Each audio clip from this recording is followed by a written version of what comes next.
lived. We going live. videos, people who have said you've stopped me We're from, live. deleting myself or ending my life. Like, Why did something and I just start know playing? that just Stop. Because you went live. I had a video just pop up and start playing. It was not. We're not tagging the game. We're just going live. Do it. Go live. Live alive. Let me hit my test chat. Make sure my chat thingy is showing up in my stream properly. Oh yeah, it is. Right. It's always a consideration to make. It annoys me when the YouTube stream doesn't get discovered by my chat system right away. It's taking a minute here. My automatic message from Facebook popped up though, so that's good. Still got that Huebu. Huebu. Yeah. Huaba. Still streaming Facebook, YouTube, and Twitch. For anybody who wants to hop around platform to platform, feel free. Hey yo. There are words to be shared. What does that mean, Tom? Is that what we're doing tonight? We're sharing words? My word is Perhaps. liminal. Liminal. Wow. You know, there's a guy. Word. Oh, go ahead. No, you go ahead. There's a guy. There's a guy don't that comes know. into the store and he always says, "What's the word?" And so I always make the joke like bird, haha, bird is the word, bird. But then I'm like, what? I was just curious. I'm like, what do you like? Is that just like, hey, what's up? And he goes like, nah, it's like what's the word? Like the word of the day. What's the word? So now whenever I see him, I'm like, I got a word of the day. And so I told him liminal, and he goes, does that have a relationship to subliminal, like subliminal messaging? And I was like, I don't know. And so yeah. What's your take Good on that? Do question, you think there's a connotation between liminal and liminality and subliminal? I mean, without like looking I it would up. think so, yeah. Or you could look it up. Without looking it up, I would say that I would guess, subliminal is something under liminal because it's sub. But looking it up, I see there is. Sub being a prefix. Yeah. Subliminal, as in beneath the liminal. And then I was Under thinking, the liminal. liminal must have like more definitions than I know, because I'm thinking of it in like with the back rooms, where like liminal is a feeling you get where you're looking at a place that is like a place that people usually are, and it's like a transitory place where people, like an airport where you go to the airport to then immediately leave it, or you come to the airport to immediately leave it, or like the hallways in a hospital or a school where you're going from room to room, so it's like a transitory place that was built for a lot of people but then doesn't have people, so you feel like there should be people and you get this weird feeling when there's not, and that's like a feeling that you get from liminal spaces. Yeah. And I was like, I don't know how that translates to subliminal, knowing what that means. Well, the alternative is that it would be like sublime inal. You know what I mean? Like, I'm pretty sure sub is the starting thing. So if I am looking it up, my gosh, Millie's like just started throwing a fit. Liminal, occupying a position at or on both sides of a boundary or threshold.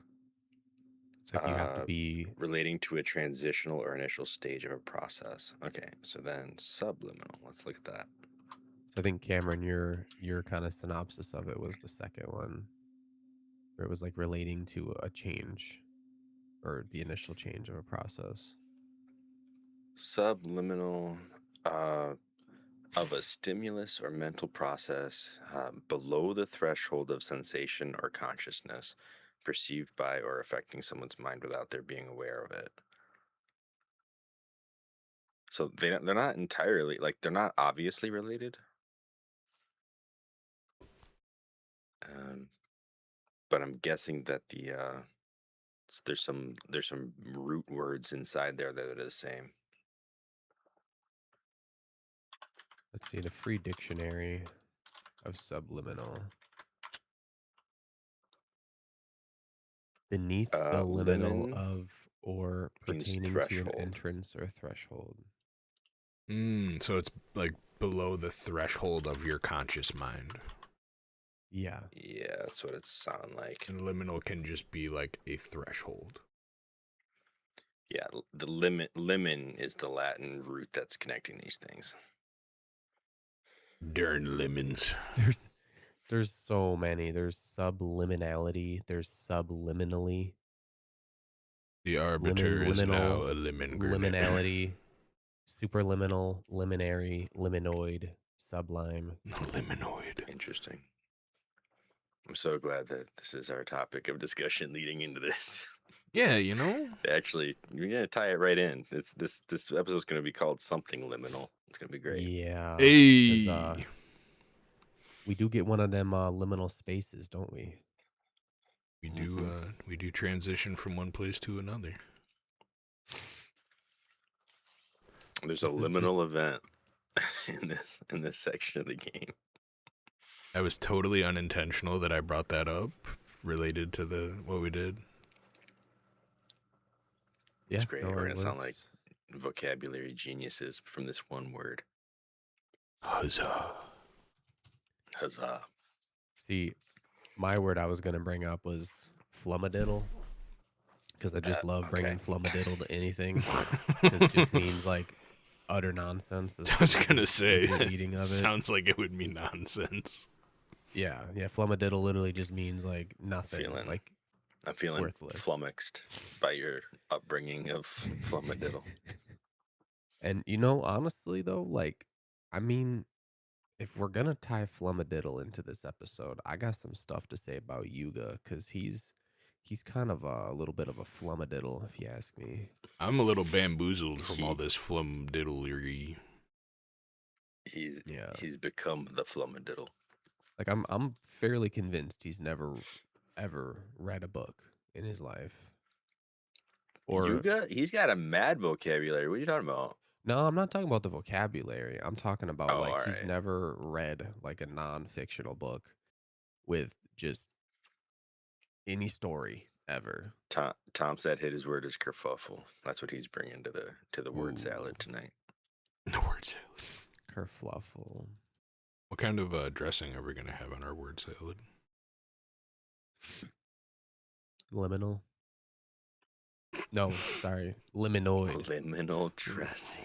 Liminal dressing. Can have lemon. It helps the salad transition to my stomach. Got him. Cross that threshold, salad.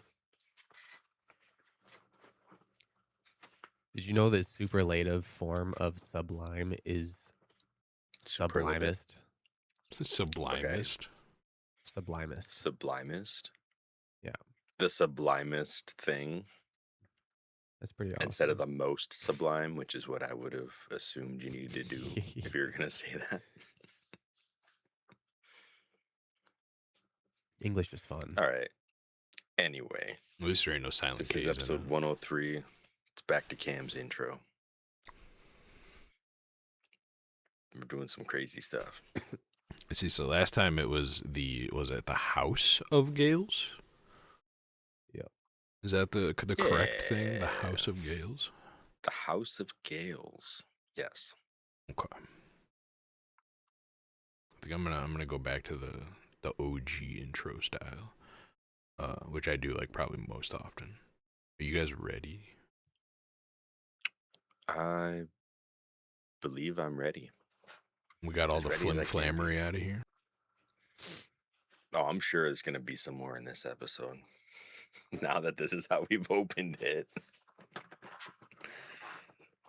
You good, Mayo? The Gucciest. Oh, I wish you the Gucciest. The Gucciest. Sorry. And this is episode 4, right? It's like the merriest. Sorry. This season? Yeah, this is our 4th episode of this season. Okay. Welcome to A4NoB4Yes, the Zelda themed podcast that's currently deep diving into a link between worlds. Last episode, we went through the House of Gales. And this episode, episode 4, we'll be diving into the Lost Woods to get a fancy sword. The master of all swords, they say. I am Cameron Hagee, a PS5 controller that's hanging on with the last little bit of battery life it can muster. And these are my co-hosts. I'm Ryan Fonzie, a GameSir controller that's wired and can't go very far from the keyboard. And I am Anthony, and I am one half of a Switch. Just the half. Oh, Yeah. Sad times. red or blue? It's Which half? actually the pink. It's the purple orange, Switch. Oh, Oh, nice. okay. The Splatoonies. The purple side Yeah. of the purple orange. All right. I actually have those Joy-Cons. Oh, really? Yeah. I've always wanted them, I'll send them to you. but I don't feel like They got a Switch anymore. I don't got a Switch anymore. I don't feel like paying like $79 for Switch Joy-Cons, but I also don't feel like paying $19 for the ripoffs on Amazon. So I'm just not Oh yeah, gonna have that's. them.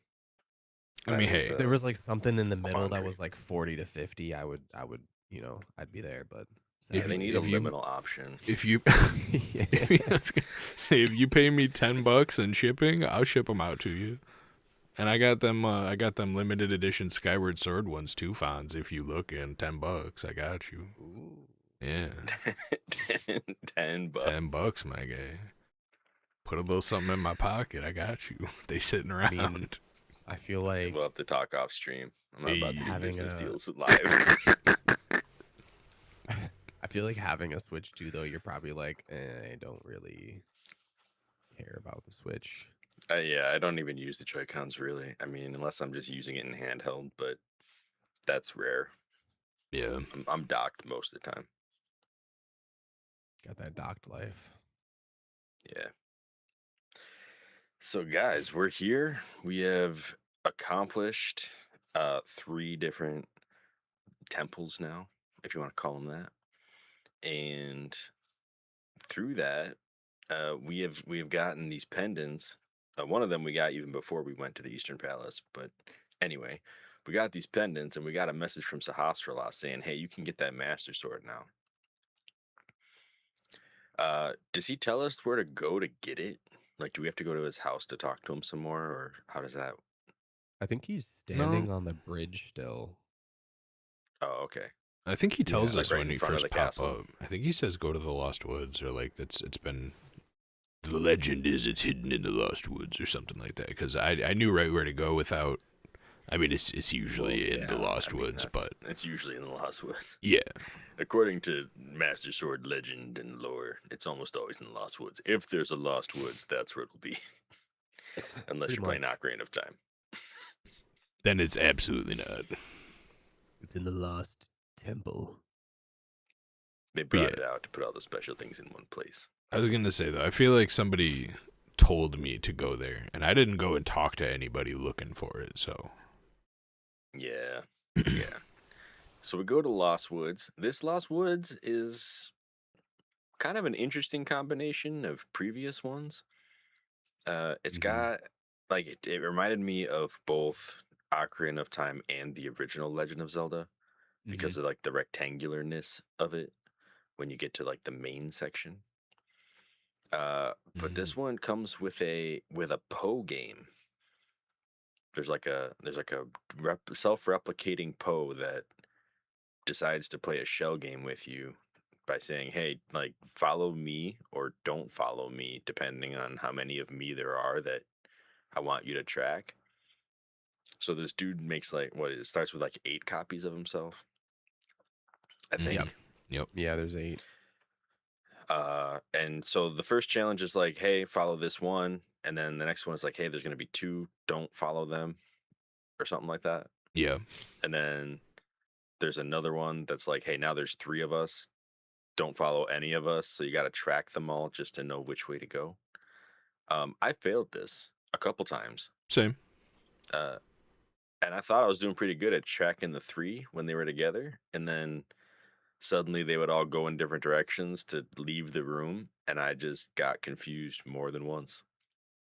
Mm. And the game does this like very it's like a handicap system for this. Yup. Made me feel pretty bad about my skills Yup. because instead of doing a true try again, every time you fail, one Poe just disappears, so you have less things to look at. Oh, And so part of me was like, if I had done it on my first try, it would have been the hardest version of this. Uh, but I didn't do that. I didn't get it until there were a couple Poes missing, and I was like, okay, doesn't feel as good anymore huh. to figure this out. I don't even know if I noticed that because so I failed the first puzzle because I just lost complete track of where the one Poe was. And then Yeah. I had to redo that one again. And it was weird. So like the spot where I lost track of the Poe, which is like the last jump that they did, it kind of crossed with another Poe going the same direction. And I completely lost track. And the second time that happened, that Poe didn't cross over that same Poe. Like it was just a little jump, and I knew exactly where he Mm. was. So I'm wondering if I didn't even pay attention that he lost one. But Nah, yeah, it's different every time. They The do only change thing direction. the only thing I knew was the same every time is that the first two jumps are kind of slow to get you like, oh, this is easy, and then the last jump they go like double speed. So if you're not expecting them and you're not paying full attention, you can just lose track because they go quick on the last jump. mm, Yeah. For you guys, when there was three of them, was the solution to just go back the way you came? It was, yeah.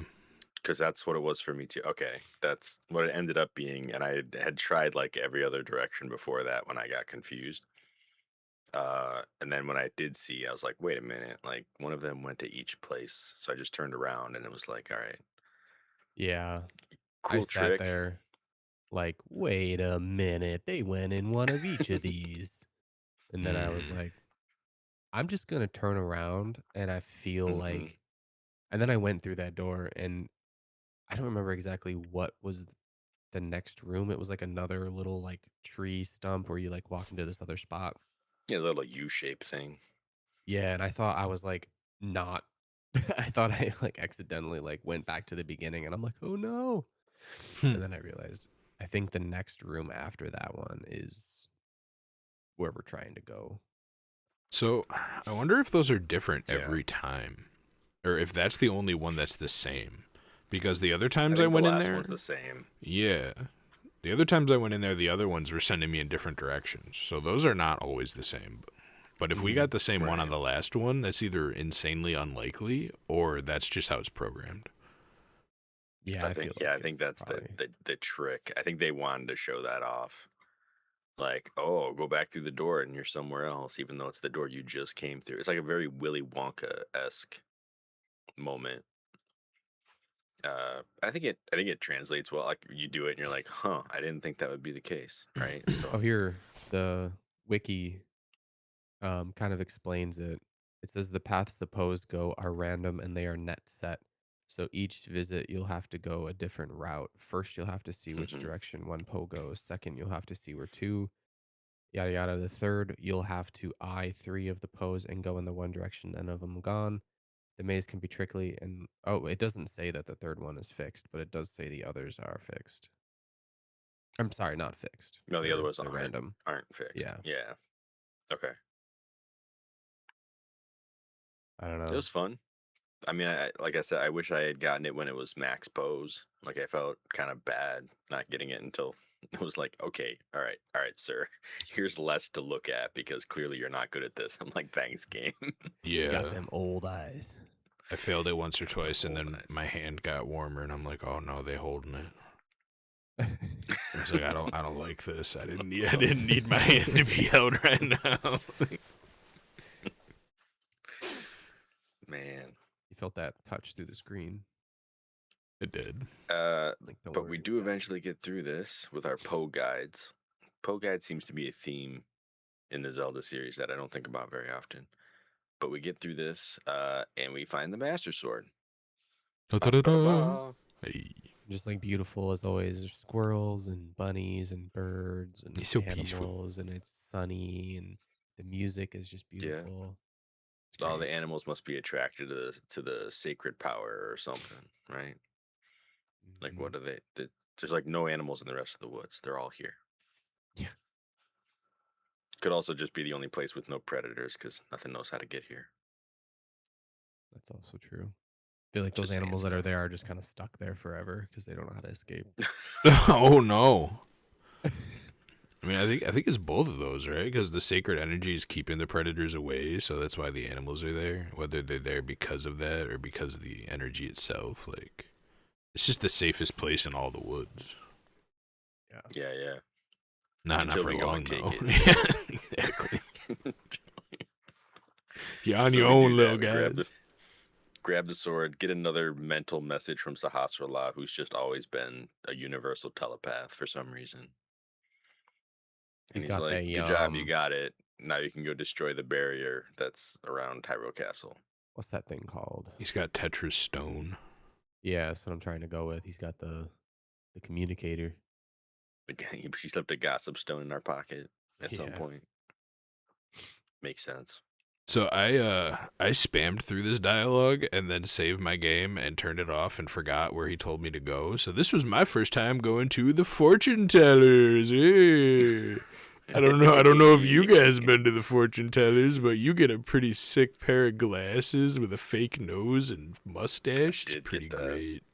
Oh, I Got have those, I not think, gotten that yet. first episode. I think I grabbed those things. You know what's Oh funny? yeah, I remember you The talking about hint the glasses. coins. Yeah, the hint glasses. So I'm gonna say it now because it just happened to me before we started recording.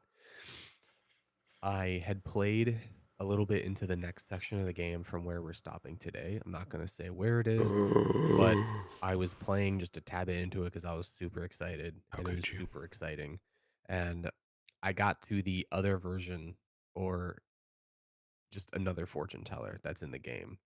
And so I talked to him because it was like the first person I saw when I got to this new area, and I think he has a wife. I'm assuming it's his wife. It's his partner, and he has a partner, and they were kind of going back and forth talking to each other about he's the most awesome fortune teller in all the land, in any land. And then I talked to him, and he's like, "Yeah, so like I'm gonna read your fortune now." And then I give him the 20 rupees, and he's like, "Yeah, so I'm the awesomest, most bestest fortune teller in all the land. But in this other land, if you go north of Kakariko Village, there's another fortune teller, and he's actually got something that he's offering you as a prize that I'm not gonna give you. I don't have anything to give you." And then he's like, "So that was your fortune. Is that a good fortune? Do you know where to go now?" And I'm like, "That was the worst fortune I've ever gotten, except for the fact that now I have to go back to Hyrule to go to the fortune teller and get apparently goggles or glasses and a nose." What a bruh. All right. He's So really I'm looking like, out for you, though, man. I mean, that's I know, I'm like, gotta do I appreciate that. classify him as the best fortune teller because he told me that? Or am I like, nah, you just pointed me to probably the better fortune teller? I don't know. You decide. I don't know what to tell you. Yeah, so that was my little misadventure with fortune tellers. Now I have to go back to, because I've never been to the fortune teller north of Kakariko. You need to get your silly glasses, my guy. Apparently. You gotta get them silly glasses. Is it like a monster I've only disguise? used them once to see what they did, but Same. you know, they're critical. Was it The Rock? Yeah, like it's right outside. Yeah. Because it was like the example one. They tell you to do that. I've tried to throw them on for like maybe one or two other weird things in the overworld that I saw, but there's nothing. There were no hints there to get. So the glasses literally didn't do anything. I was like, how do I get past this? Like, what is this? And then it's like there just wasn't a ghost or anything there to talk to me about it. So I was like, all right, well, Useful. thanks, glasses. Yeah, right. One trick pony, mask of truth. Kind of, yeah. And so we take our master sword, we head back to Lake Castle de Hyrule, and Sahasrar's there waiting for us to tell us, good job getting that. Go ahead and dispel the barrier. And we do the old-fashioned slash a barrier with the sword. First time. A couple games use this feature. Never seen it before. Never seen it before. Definitely not in our Wind Waker series. Yeah, definitely not last season. Nope. And yeah, we destroy the whole thing. Sahasrar's super impressed. He's like, "Wow, it's so crazy that sword can do that efficiently." It's like, yeah, evil's bane, That's what it do. May have held it before. Hmm. It's pretty great. And so we storm the castle. Oh, we run in. We forgot to mention one little tidbit about the Master Sword, though, is that when you're at full hearts, it shoots a beam out of it for range damage. Right. And that I guess I forgot to mention that since it's like not unique to this game. This is the first time that has happened. First time it's ever happened. Definitely not in Zelda 1 or anything. So I guess before we talk about this next bit here, I was gonna go over my adventures a little bit before I actually got to Hyrule Castle here. So with the newfound power of the Master Sword, I had never done Rupee Rush before. So I went to Ravio. I bought every single one of the items that you could buy. I think I have 2,100 rupees left, but I think when I bought everything, I had like 10 rupees left or something like that. I was crazy, not expecting to go from like 6,000 something rupees to like 0. But yeah, I'm shocked that he did that. That's why and then I went over to Rupee Rush. The bees. I went over to Rupee Rush and tried it again, not with a timer this time. It took me a couple tries to get a hang of it. I was getting like 3 seconds, and then I started to get under 2, and I followed this like path that I did. I had the fire rod, so I had upgraded the fire rod with Mother Mai Mai, and let me tell you guys, I don't know if you upgraded the fire rod. Not yet. I think that's the next one I'm gonna do though. Oh my goodness. It's pretty nice, right? Yeah. You're basically sending a gigantic tornado that moves and just burns literally everything in its path. Using it on nights, I'm using it on grass. So like I go into Rupee Rush, I set a fire, I use the fire rod, I just shoot straight up north, burn all the bushes up there, as many as I can. Then I go over to the stone tiles. I do like the lift up with the tornado rod. Yeah. I go up, I cut some more bushes, go up to the rock, break the rock with the hammer, go over, lift up some more tiles, grab a couple of like the fountains spitting out like some rupees, and then I go collect all the rupees that the fire rod had burned up before they disappear. And by the time I do that, I'm usually around like 0.65 seconds left to about 165. So I'm usually hitting at least over 100 rupees. But I've been getting like 280 at times per Rupee Rush. So like, and it's 30 seconds. So like, that is way more effective than bees. If you can figure it out like that, it can work really well for you. And I finally got that last piece of heart that I hadn't gotten before either. Nice. I got that one too. And I'll tell you, I struggled quite a bit with the race one, but I finally got the heart from the race. That was a pain. I still haven't talked to the racing people. Oh man, that one. Did you do the one that you do after the piece of heart? Because I haven't done it yet. No. Yeah. It was hard, and I got there with like 0.38 seconds when I almost optimized the entire route that I found. So I'm like, if they did like reduce it by even 5 seconds instead of like an additional 10, like I'm not gonna make it. Yeah, I don't know how that's gonna work. So I gave up. Unless you could upgrade the Pegasus boots, maybe. I don't think you can. But also you're since not allowed to fast travel, right? I think that would make it too easy. I never tried, but I figured that was just out of the question. Yeah. Okay. But speaking of upgrades, I upgraded the ice rod before the fire rod, but I think I upgraded my ice rod and the bombs, but I have enough now to get one more upgrade, and I was thinking about doing the fire. But the ice rod is quite nice. I don't know if you guys have actually used it yet, where it drops like one chunk of ice right in front of you, and it freezes anything it touches. Now it drops. Now it drops 4 chunks of ice in front of you over a wider area and can freeze a pretty good AoE area. And going into a room full of enemies and freezing like all of them, and then going over there and hitting, and it makes your next attack do more damage too. So most things will die like from the first attack after you freeze it. So that probably was nice for the Hyrule Castle. It was. Oh yeah. Corridors you got. Oh yeah. I didn't even use the only thing I've upgraded is the hook shot. I didn't even use it in the castle because there was no reason to. And the bombs they get bigger and they make bigger boom. Does more damage. Pretty basic. Big boom, yeah. Nice. I guess I'll have a question about that in a little bit, but not yet. I know the answer to your question. It sounds like it's not a great one. It's not a great one. Okay. All right. So we start scaling this castle. Mm-hmm. It's full of the knights, the green, blue, and red. I didn't realize this before, but their drops are coordinated with their colors. Yeah, I noticed that too. So Pretty like cool. red knights will tend to drop a red rupee, blue knights blue, green. If they're not dropping like recovery hearts, they'll drop the color rupee that they're dressed up as. I think these are the first red knights we've seen so far too, because 20 rupees per kill is pretty nice, pretty choice.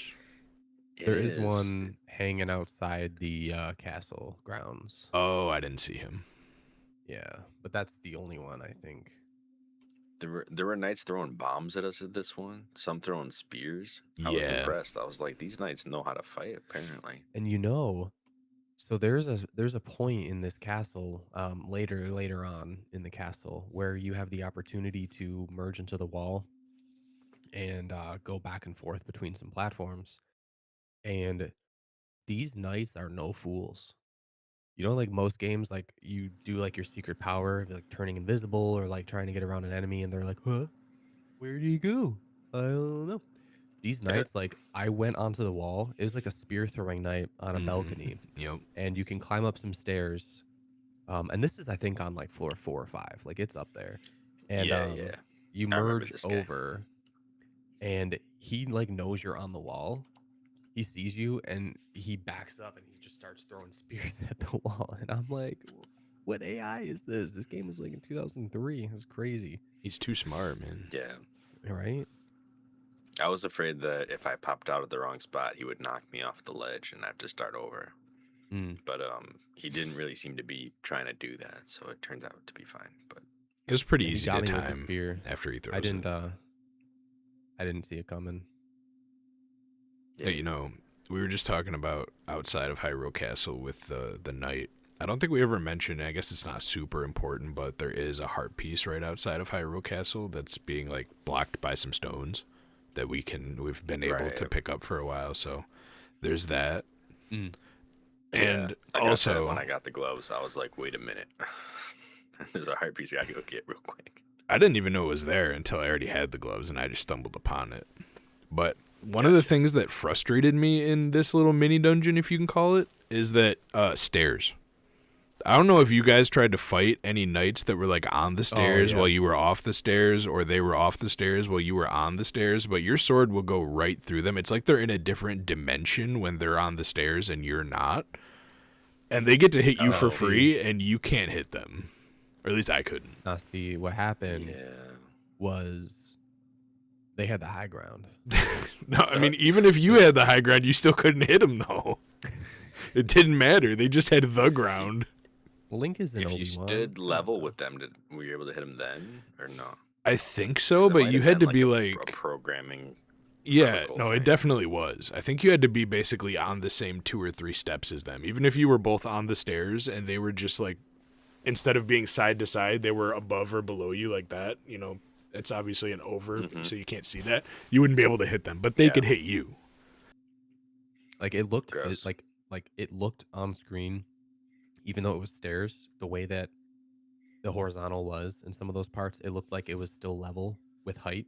Yeah. So when the knight's coming at you from above, it Yeah. looks like you can hit him, and then you You can't, and he you guys just comes gotta out turn on on you. your 3D, and then you can see No, everything. no, literally that doesn't matter. I'll tell you why. Because I even tried to use the ice rod, which drops icicles from way above their head onto them. That still misses when they're on the stairs. So it's not even a verticality thing. It's Stairs are straight. broken. Yeah, it's straight a coding thing where nothing you do can hit them when they're just like a little higher or lower than you. Mm. That's so weird. I don't remember running into any problems with that, but I don't know. So I had to drag them Yeah, off the It's stairs. interesting. Yeah, Yeah. it wasn't really a problem. It was just something I noticed and was like, ugh. Bleh. We another kind of cool thing that we find in this dungeon is a little mini boss. We get to visit the ball and Mhm. chain trooper again. Hey. Yeah. And originally, when I first came up to him, I had full health, and I was like, "Oh, this should be easy. I'm just gonna like swipe at this dude from a distance and hit him with the beams." And that worked for like 2 or 3 beams, and then he blocked one with his ball, and I was like, "Excuse me?" And then he hit me with the ball immediately after, and I was like, "All right, they thought about this. Like they Yeah. knew Oh, this was a dang. possibility, and they said, nah." My dude parried me hardcore. That's crazy. You want to know what they didn't Yeah. account for, though? Is that this dude gets wrecked by the ice rod. You can freeze Oh my him gosh. so easily, walk up, hit him, run away, and then just strafe his one throw and then freeze him again and do that like 5 times and he's done. Yeah, once he parried a beam, I just got up in his face, and I was like, "No, you don't get to swing that." But and that worked out pretty good for the most part. But he had some good moves. Show me your moves. That ball and chain trooper. That was literally the first Uh, room when we walked in, like up this, like on the top of the castle. We got up to that door we couldn't get in before. You just walk in, it's like, oh, mini boss. Right. As it should be, you know? Right off the bat. Yeah. So a few levels of this, and we get to we get to Yuga, don't we? I mean, Mm-hmm. pretty sure Pretty it's not much. that far up the stairs. I mean, there were some cool stair rooms where like, you start on one side of the castle and go through, but like there were like bomb throwers on random balconies and stuff. Mm-hmm. But once you're through all that, it's Yuga time. And Yuga is actively, well, I can't even say it's a debate or a discussion, but Zelda is talking at Yuga, Yeah. and Yuga is just not having it. He's just He's like, I monologuing. really don't care. Yeah. And Yeah. she's like, why are you trying to do all this? Why are you grabbing all these people? It's like, you're trying to resurrect Ganon, aren't you? And he's just like, you're gonna make a great painting. And she's like, you're not listening to me. And he's Yeah. like, I find your questions inelegant and irrelevant. I was like, okay, Yuga. It was Yeah, like, this was the most. Oh, sorry, Cam, go on. I was just going to say, this was a beautiful representation of like 2 individual conversations going on at the same time. She's like, what are you doing to all these people? Oh, you gonna make such a good painting, girl. What, are you trying to resurrect Ganon? I don't really like that golden hair, but I think it'll work this time. She's like, what? Yeah, just shut up. I'm turning you into a painting now. It's like, wait, what? It was a liminal conversation. It was bad. I don't think it was So, like- a liminal conversation. I don't think that's how you use that word, my guy. Well, it was 2 people on 2 different sides of the thing having different I don't Yeah. know. Right. Their words Anyway. weren't crossing the threshold to each other. Like they weren't, it was a non-liminal conversation. I had 2 problems with this first encounter with Yuga. Problem number 1. They was talking for about 5 minutes. Link, what are you doing? I mean, they did have yeah. I had full Yeah. hearts. All you had to do, Link, was just swing your sword and knock like his fire staff out of his hands. Like, Link, what are you doing? Second, I did have that this is the thought of most like, why aren't we intervening? right. Link ain't rude like that. And then I'm like, Some hero. Like, Yuga's about to do something evil. Let's just stand here and watch. yeah. And like we're sitting at the bottom of the stairs too, like ready. Like Link, I know it's not honorable, but you could have just way in the back. I mean, he could have ran up and stood between them if he wanted to be honorable. Like either way. True. So that was problem number one, which Link does again, and we'll get to that. But then this is the most unhinged conversation that I feel like a Zelda villain has ever, I guess, exposition wise. So like you kind of Yeah. touched on it a little bit, but like I have the script right here. He says it was quite a spree of capturing sages, and he's trying to be like um, Dr. Seuss over here. He's like, it was quite a spree, a sage here, a sage there, and now you're Impa too. And he says, I've already got all 7 sages. And then she starts some exposition. She calls him a monster. The whole Ganon bit, and he's like, "Ah, what golden hair you have! Such bright locks are normally too sunny for my taste, but for you, I'll make an exception." And then Hmm. obviously, where was the part that was just, Like when, yeah, I like wish to, his rhymes, or is it, I'm gonna make a spectacular painting. That was before that. is it the irrelevant or inelegant and irrelevant bit? I can't find it now. Oh, okay. No, but yeah, it's so unhinged, and I'm just like, this guy is just straight up evil. I mean, like, Yeah. if you I think mean, back, like Girahim, Ganon, nobody had such elegance and such evil as Yuga here. I mean, he's straight up turning people into paintings and like talking about them like they're his possessions already. Like it's pretty demented. And then what he does with them is like he turns them into a painting so that he can use whatever power they possess against their will, basically. So I'm pretty sure he does this. I think we have to fight him first, right? And then Yeah. he gets bored. Yeah. Then he leaves. Right. So he does at some point confess to us like, yeah, he's for sure trying to resurrect Ganon, but he's gonna do it somewhere else. He doesn't do it yet. Um, but we get into this big fight with him Well, again. actually, Sorry. there's so this actually is like a first encounter with him. Because what happens is we come up to him, he calls us impudent, and how we got out of the wall. And he's Hmm. like, "How in tarnation did you escape this?" And then Right. he calls us impudent, and he's like, "You should have remained." Oh, this was the part I was talking about. So he said he splashed us on a wall, and he said we should have remained as a good for nothing stain on the wall of the temple. I'm like, you calling me a stain? Like that's the rudest thing ever. And then he said, "I'll be glad to leave you here once and for all." And then he summons a bunch of knights, like that's supposed to Yeah. stop us. We fight the knights. Oh, He and he runs runs away. off. Yeah, yeah.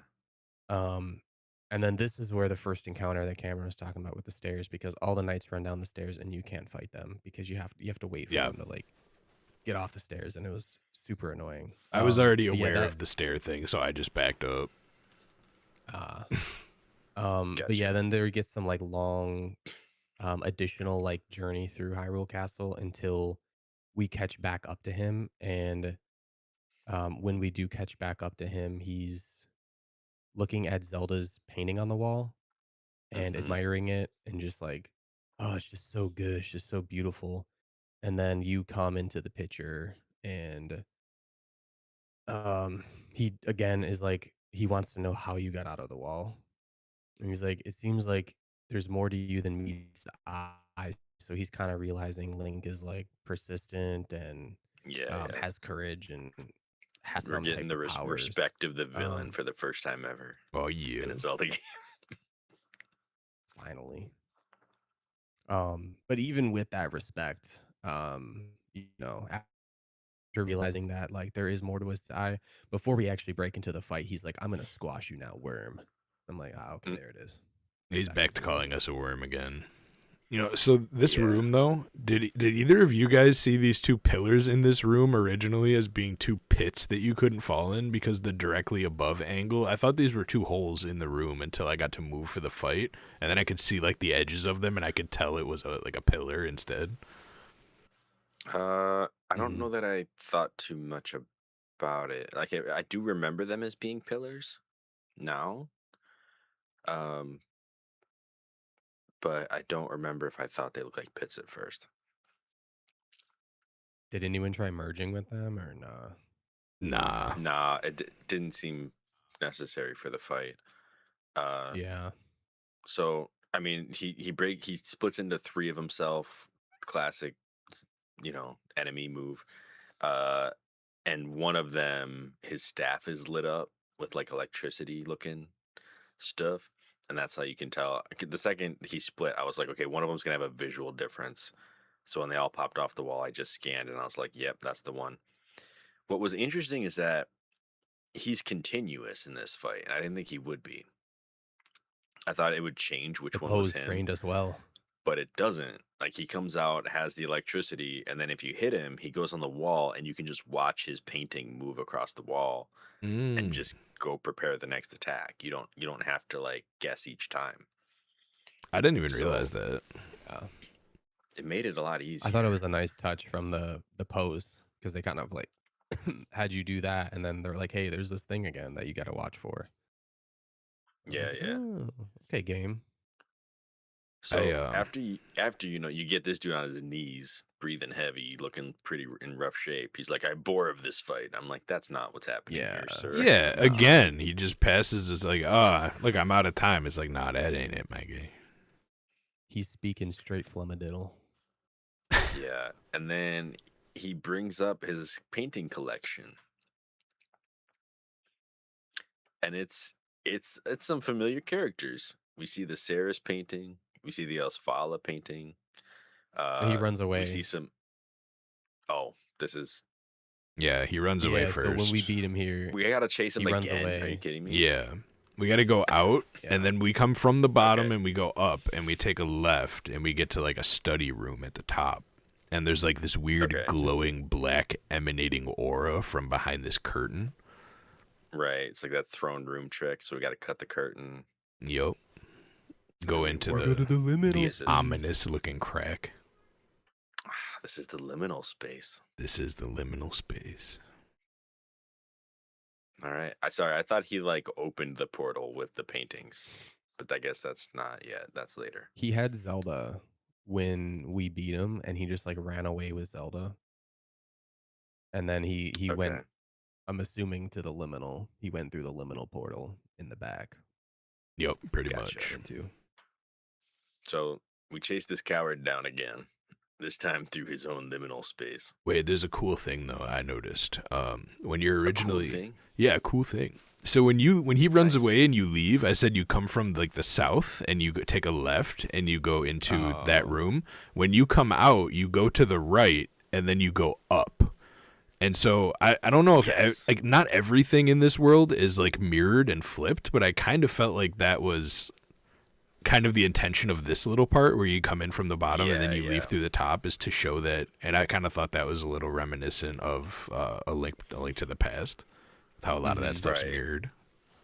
So was in cool, this for throne sure. room, there's a giant emblem on the ground that is the familiar Triforce with wings and like bird feet. And when you go through the liminal space, you come out on the other side, and it's the same kind of logo or like crest, but the Triforce is flipped. Like it's pointing downwards, makes the whole thing look really odd.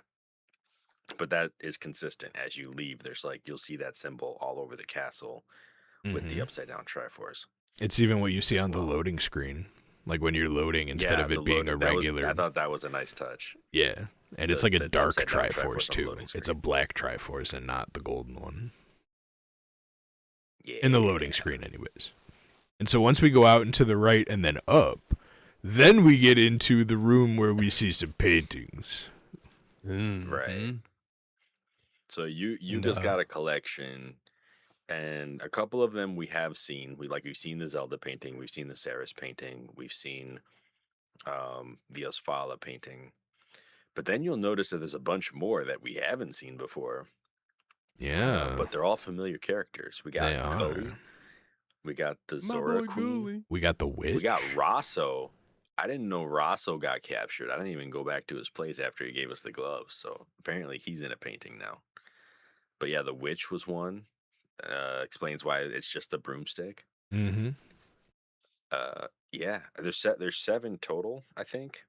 Well, 7 sages and then Zelda. So there's 8 Yeah. paintings total. And this is also where it reminded me that Mayo brought up, who hasn't even like played this game before, like all these characters have gone missing. Is that related to the? And I was like, I don't even know. And it turns out like, yeah, no, it 100% Yeah, like oh very much is. the queen went down there swimming, gone. Oh, the broom is alone now, just gone. Oh, where did Gully go? Gone. Right, yeah. Turns out they are all Impa paintings. is on that list too. Notably, Sahasrara not on the list. Nah, he too old. Not a sage. He too old. Well, that was the thing. In A Link to the Past, he was supposed to be like one of the wise men or something, right? But then it must have been like his daughter or something that got captured because it was the maidens that you were saving. So like he's just like one generation up, I guess. I don't know how Sahasrara works. He's a mystery. He's got tenure. He can't be turned into a painting. I think I Not think you perfect spoiled anymore. something there, Fonz. Did I? Yeah, so they didn't show Rasso in the paintings. I definitely saw Rasso in the cutscene, like in a Really? painting. Yeah. There were I'm some that looking it at the seemed to cutscene like. right now. There were a couple that in a lot of the scenes it tried to hide, but there were a couple scenes where you could see all of them. So if you had a good eye Yeah. to spot the ones that it didn't like bring your attention to on purpose, you could see all of them. Like, Oh, okay. I Yeah. guess he flips it down. I forgot about the point where he pushes them all onto the ground and then he starts spinning them off with like a bunch of energy and then yeah, uses them to basically form a giant portal to the nether where a giant black cloud appears and then a giant wormhole tornado comes out of nowhere. Then Ganon rises up out of it in his pig form and Yeah. floats above the paintings and Yuga. And then Yuga starts laughing maniacally. And he, interestingly enough, tells Ganon to join with him, not just Yep. do something, but he's like, I want you to be a part of me. Let's destroy all the ugliness in the world. and then funnily I was enough like, that's becomes the weird. ugliest thing in the world in the process. Like, don't ever let this Well- man see a mirror. He's just gonna like be like, oh well, I can't be here no more. Actually, Yeah. Once we're done with our mission, our last task is going to be take ourselves out. See, that was the thing. That was the thing. Yuga he wanted to be a painting all along, but he knew he was too ugly to be a painting of any regard, so he needed Ganon to, Make him make himself uglier. look good. This giant pig with like red locks. It looks like some of those powdered wigs that you'd see like back in the founding fathers of America days, where they got like the twirls coming off on him. He's got that all red coming down his like the back of his head. Right. Can you I mean, he already imagine- kind of had that going in his regular form, but that got added to the Ganon in Right? such a way.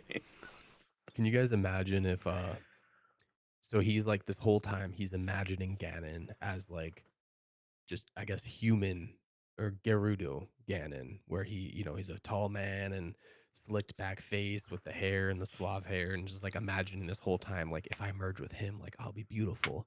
And then like this whole Mhm. time he's just like, all right, this is like the image I have, like we'll turn into a painting, it'll be glorious. And then Pig Ganon comes out and he's just looking up like, oh no, what did I do? He just like merges with him. So I didn't want this. No. I love how you use the Yeah. word suave to describe him, because it immediately made me think of that terminal montage clip where they find him mid suavemente, and it's just like a 4-minute song of him dancing to that song. Oh gosh. Beautiful. Goodness. I did think that the sage lineup was interesting though for this scene as well, because it kind of maps almost 1-to-1 to the Ocarina stages. You got Gully, who's like Link's best friend. So that's like the Saria spot, right? You got Rosso, who's basically our Darunia Goron looking dude. Rockman. Yeah, I can't believe I missed You got him. the Zora Queen, right? Instead of a Zora Princess. What else we got? We got Impa, just straight up 1-to-1. We got Impa replaced by Impa. I think the most off one is the witch. Yeah. Who I think would map onto like Naburu. Would be Wouldn't like a Gerudo wouldn't style. Naburu be Or like the guy with the Ceres? sand rod though?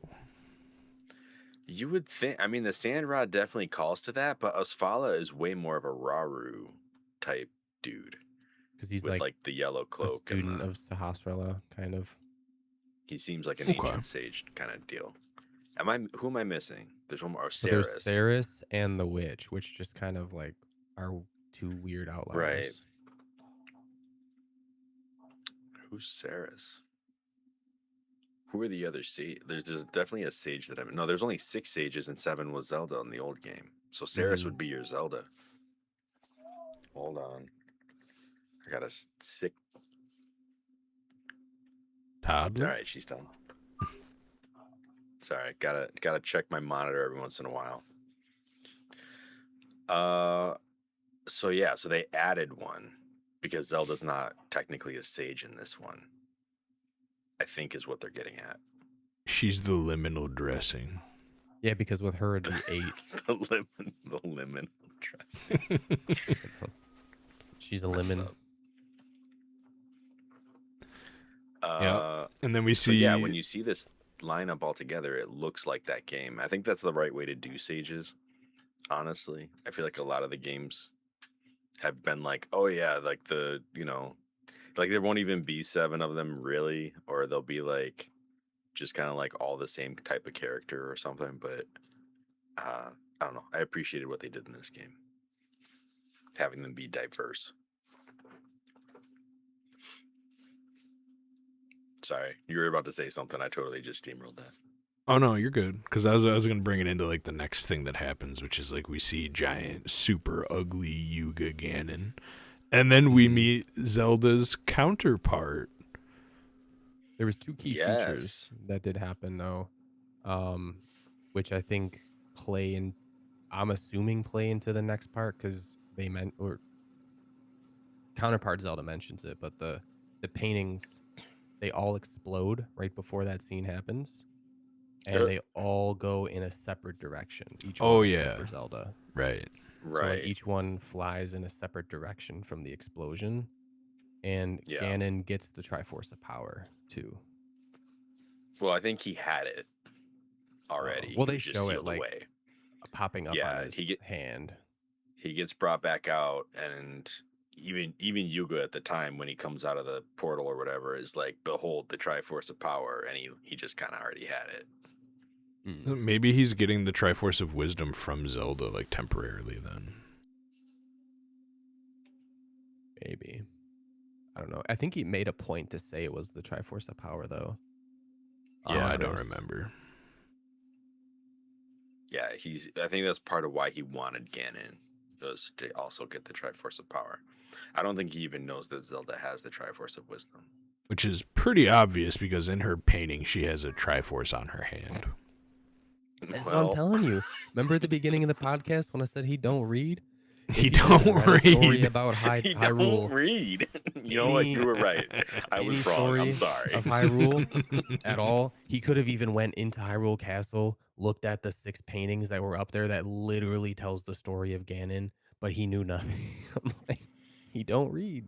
That's funny. All that vocabulary and no history. All that knowledge, maybe no he wisdom. does read. He just reads the dictionary and not actually history books. I don't know. All that knowledge, no wisdom. My dude. And then we meet Hilda. Felda? Oh yeah. Yeah, Ganon's Felda. about to like rampage, and then Hilda's like, nah, forget about that. Traps him. Trap you. Yeah. And Hilda has a staff. Mm-hmm. And it's got that inverse Triforce on the top of the staff. And I don't know if like it doesn't line up perfectly because Zelda isn't called like Lolda, but I find it funny that Hilda, like her name kind of like Hilda or Hilda, the way it sounds looks. closer to Hylia than Zelda does. Yeah. So I feel like that was one of those counterpart things where they're like, we got to throw in something that's like Hyrule sounding or looking in these characters. Mm-hmm. Yeah. I mean, she looks like so, almost identical to right, just like Zelda a with dark just purple hair. That's the only difference. And like Yeah. reddish Yeah, purple goes- eyes. Yeah, runs super out, sick. freezes, has all the same moves. Like, hey, I can stasis the BBEG over here. I can, warp you out of here, and also like create a mind palace where we can talk. Like all the Zelda moves. She They also has immediately the establish her as like, yeah, this is legit. Like this is the Zelda of this place. she also has the ability to like, I guess I am gonna use the word liminal, because she has the Sure. ability to create a liminal space that is in between reality and some nether realm that she can talk to you in. Yeah. And I guess Ganon was breaking through it and weakening Link somehow. It was really weird. I wasn't really sure what was going on. She can also in that teleport you out of it to a different location, apparently. Yeah, in the middle of a street, apparently.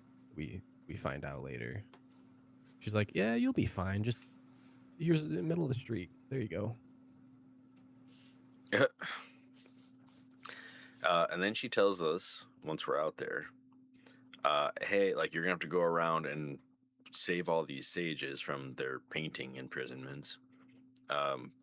But a lot of them you can't get to from where you are. I think she straight up tells you like you can't get to them from where you are. But the truth is you can't get to most of them from where you are. You can get to like 2 of them pretty easily from where you are. Yeah, and also tells you that like the worlds, because of what Yuga's been doing, have gotten so close that they're like touching each other, where normally you couldn't get from Low Rule to High Rule or High Rule to Low Rule, but now because of Yuga's like tampering, that's why these cracks are even here for Link to traverse through, and that you're gonna have to like use your brain a little and go between the two in order to figure out how to get to the right places to actually find a lot of these paintings. Right. How much did you guys explore Low Rule when you got here? A little First bit. thing I did was go to my house. Yeah, and I was same. pleasantly Okay. surprised. Hey, It was vacant. 4th boodle. Mm-hmm. And you can't get the 4th bottle. Yeah, if you're going through the back, you just gotta blow up a door that you can't see unless you, stick to the building. You could actually immediately get the 5th bottle too. Yeah? Yeah, if you filthy stinking rich. Oh, I wasn't filthy rich. I've been buying items and don't have stockpiles of B money, so I wasn't filthy rich enough either. But because right after I got that bottle, if you head to the left, you can see this big bomb flower. And I mean, it's a big bomb flower. And there's also some pretty big cracked rocks in the area. And so I know the question that Fonz is going to ask me about my big bombs is if the big bombs can destroy those big cracked rocks. And I thought maybe, but nah. because there's 2 dungeons on the map just in this zone that she drops us into. The Thieves' Hideout and the Swamp Palace. And the Swamp Palace has a big cracked rock in front of it that I had no way to get rid of. It wasn't blocking the actual entrance, but I knew that it was going to be important to get rid of it. So I was actually going to ask you if the upgraded bomb could destroy that thing. No, but have you found the way to? I haven't actually tried to get into it any more than just seeing it in the Dark World. Do you mind if I talk about it a little bit? I mean, not getting into that, but I mean just how to break those big rocks. Oh, sure. Yeah. So if you go, I don't know if it's exactly like pure left, but it's like left-ish from Link's house.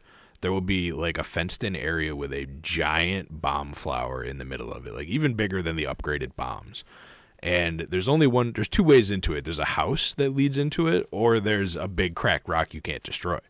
So if you go into the house, you meet somebody that's researching bombs, and you have this very interesting, they're a very eccentric person. But ultimately, you have to pay 200 rupees to be allowed the luxury of going in and being with the big bomb. But once you pay that, you can obviously blow up the rock that leads in there without you having to go back into their house, so you don't have to pay for it again. And then you can take that bomb, and it will follow you between screens. And they want you.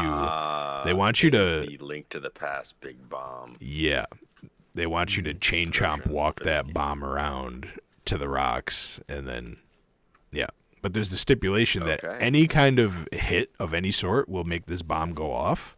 So that's like your cue on how you set it off, but also like if an enemy hits it, time to start over again. Yeah.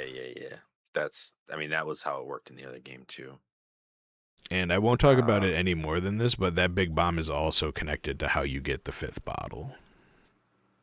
Okay. Yeah. The other thing, so aside from our house, I went over to Kakariko, and it is Thieves Town.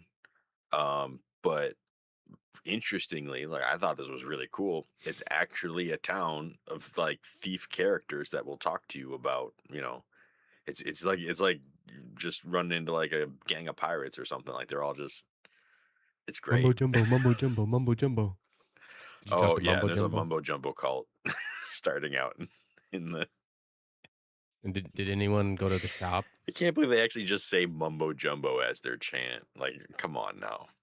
Like Nintendo wanted to they want to make it very obvious.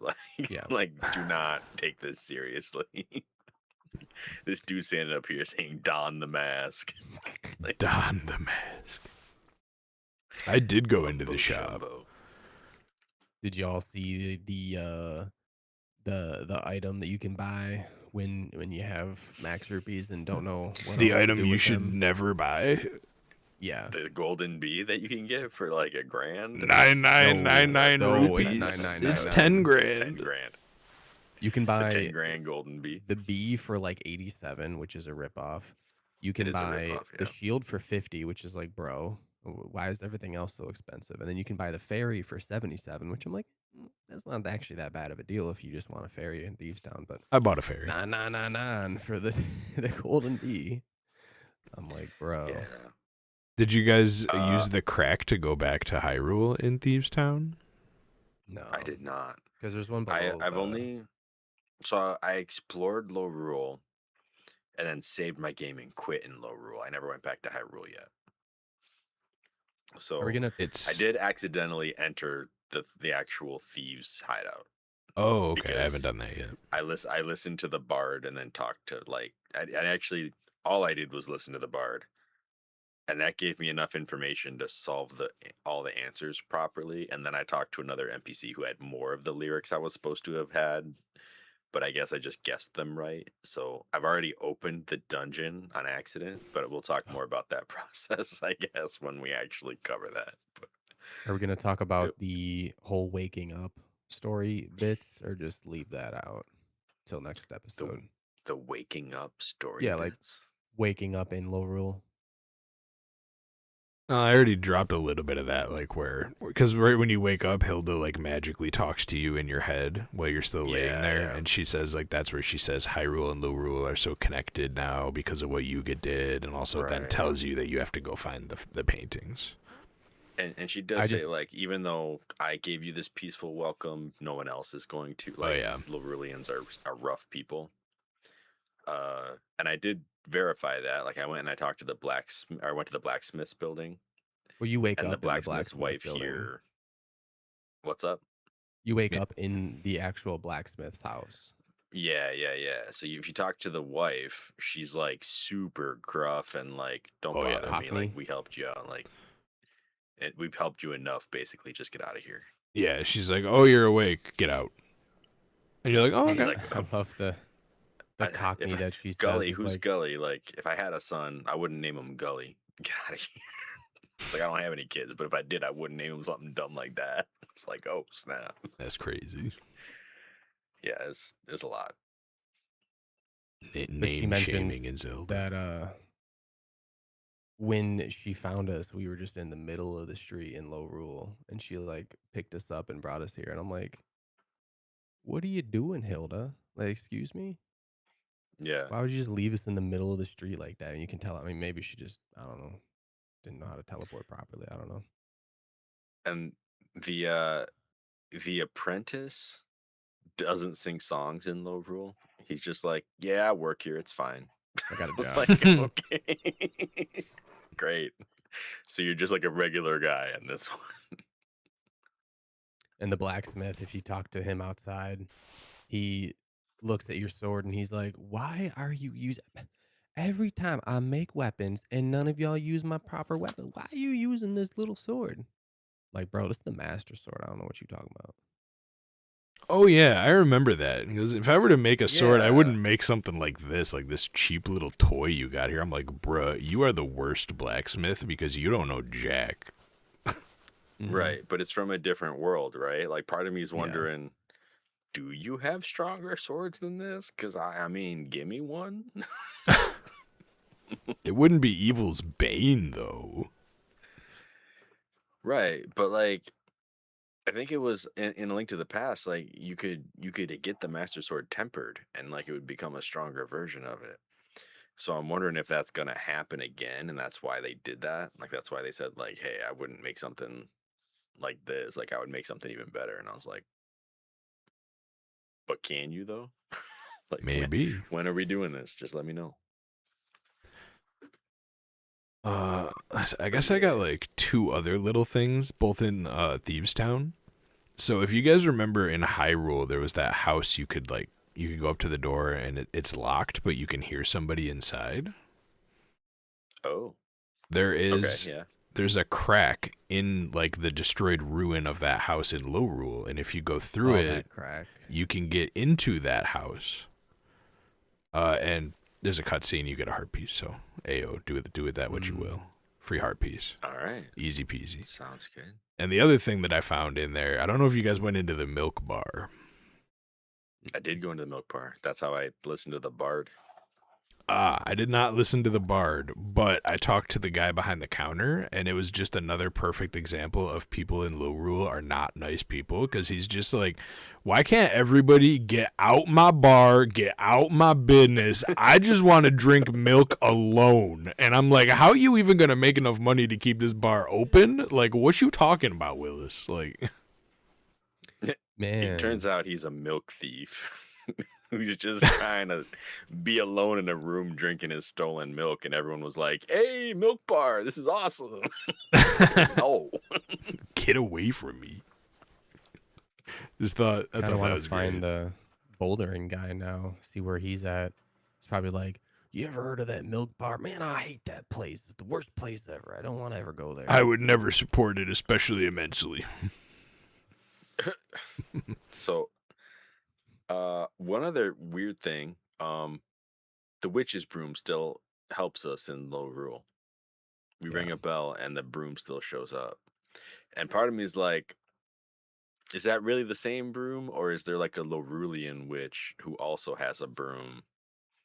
You know what I mean? Like, I feel like what are that we witch dealing with didn't here? know how powerful her broom was. It just found a crack and flew through. It's like I hear the bell. It's It's a in this It's a wall. liminal I broom. must get to Link. multi-dimensional Oh, and the liminal save broom. signs Oh yeah, they're where like, like you make the fast travel. They have like- bat wings yeah, on them. They're still birds, but they have bat wings, which and I thought was funny. they're like I think black the too. chickens are like vultures now. Yeah, what's Yeah. up with that? Really weird. I was hitting one, going, can I kill this thing? And it kept doing like the Vulture cuckoo attack. of getting hurt and then running away. I'm like, I'm gonna stop doing this before I get swamped. Yeah, I might try it because you can always run into a building. So You can. I haven't actually gotten swamped in this game, but it's a typical thing in Zelda games where if you don't leave them poor cuckoos alone, they will get their revenge. So I haven't tried it because I don't want to die. Yeah. But I mean, they probably do. I feel like now that I Yeah, own they every probably item, go I'll on the probably try attack. it. Because now, what's the worry of dying? What's the risk? Ravio can't find me in low rule.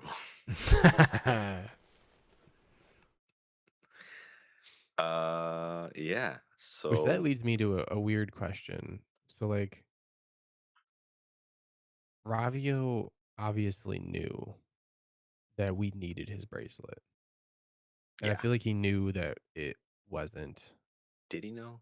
I don't know, but okay. Well, I feel like Sorry. he Go knew ahead. that it did what it did. And I feel like he gave it to us for a reason.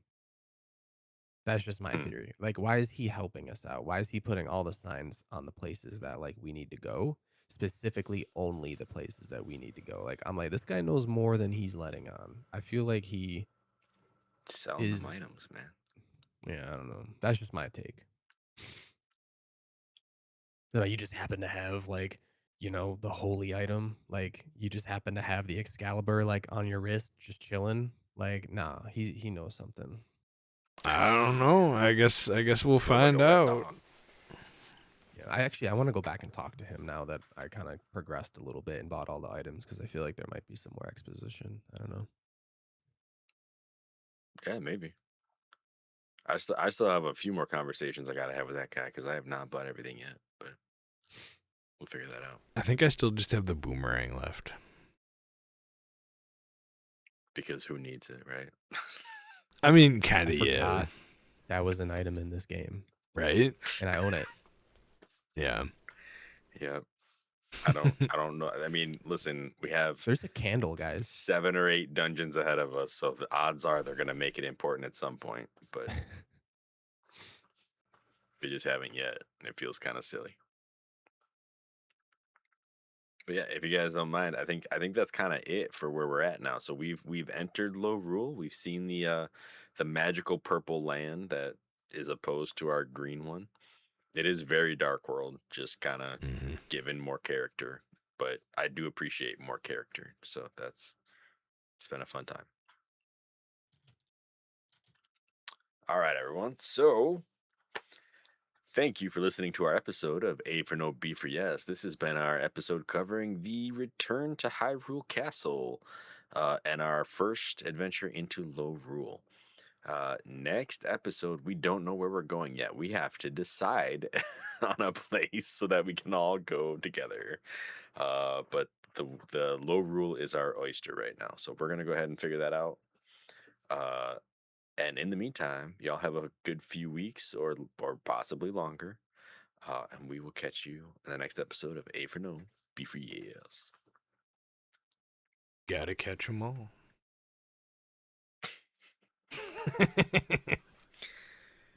Gotta catch it. Did you Did you? get all that?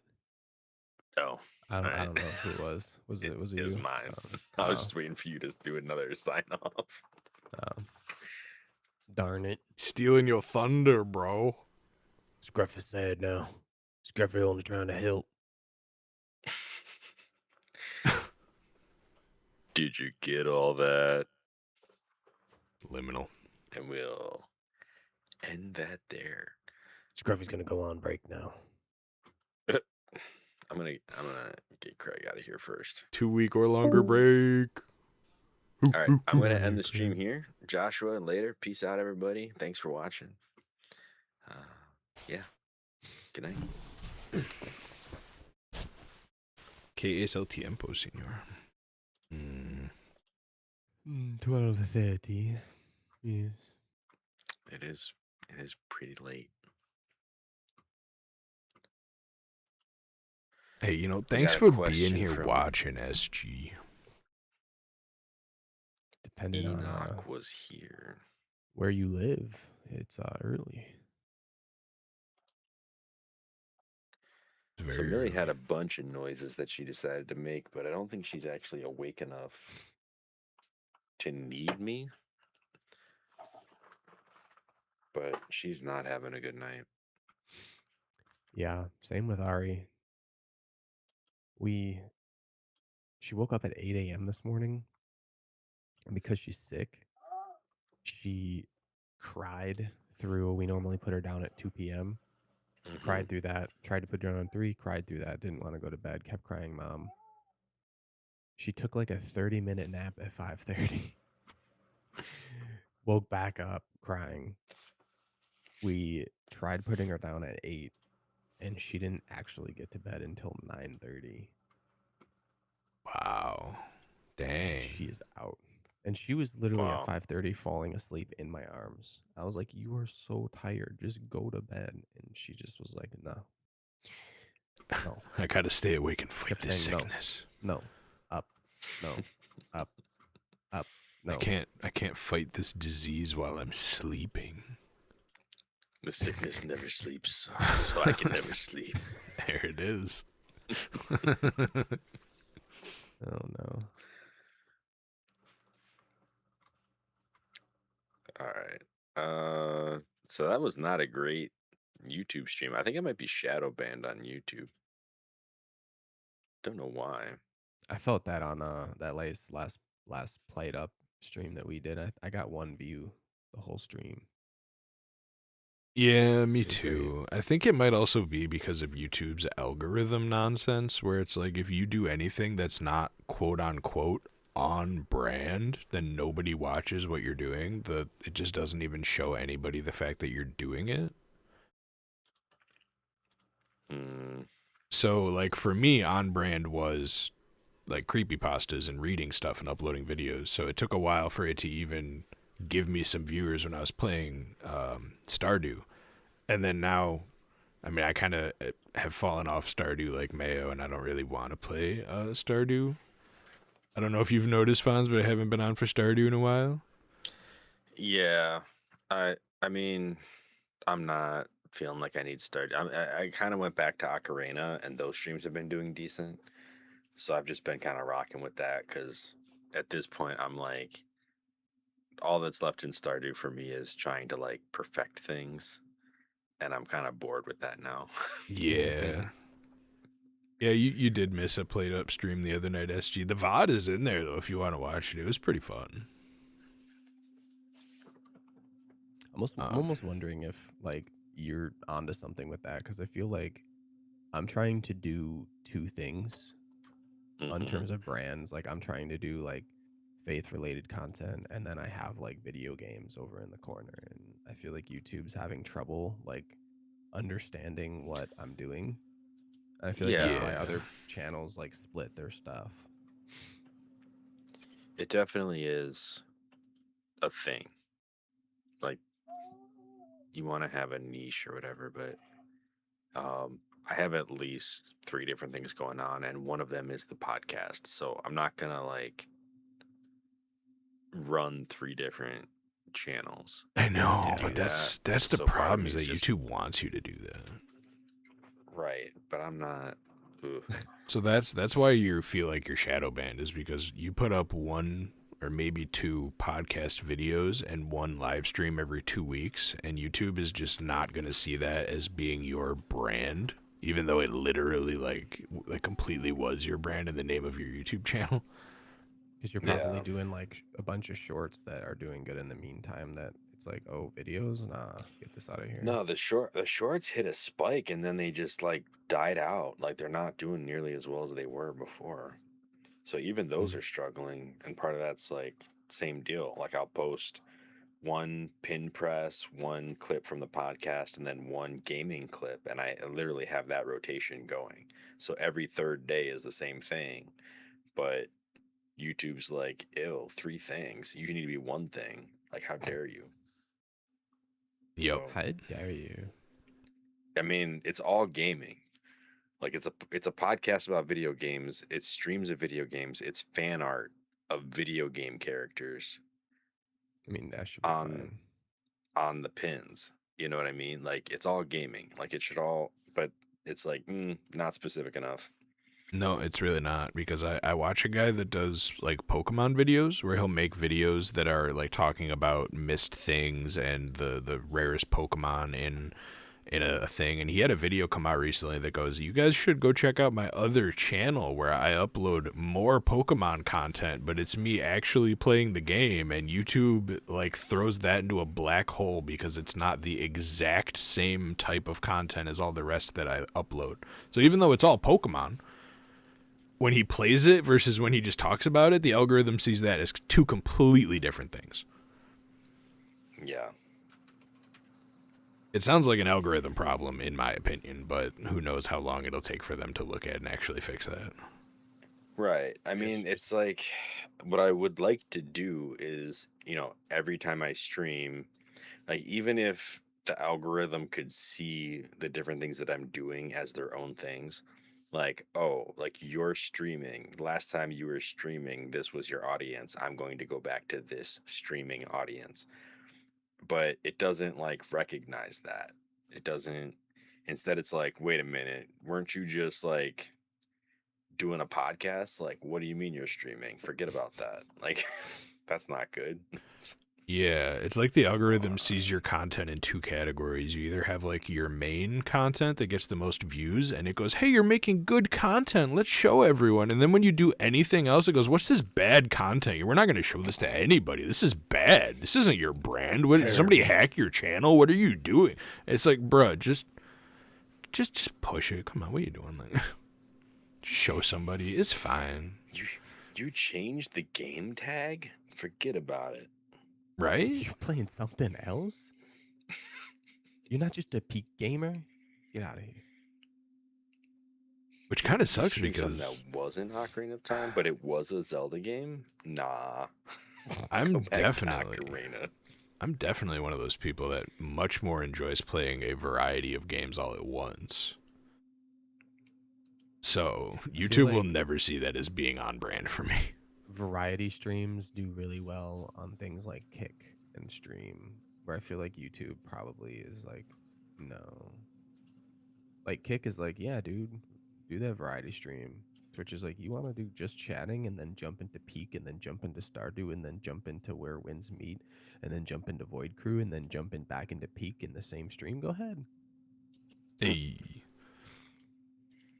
Well, that's another weird thing is because one of the biggest like streams that I've had was one where I actually started with Stardew and then transitioned into Peak like halfway through the stream, and the views were just skyrocketed throughout that whole thing.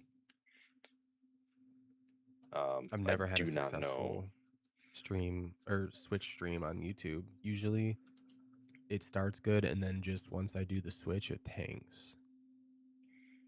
Yeah. I've never had it get better after the Switch, but I've like gotten a good audience in one game and then went to the second and they all just stuck around, or at least most of them, but I didn't really get any new viewers when I switched games.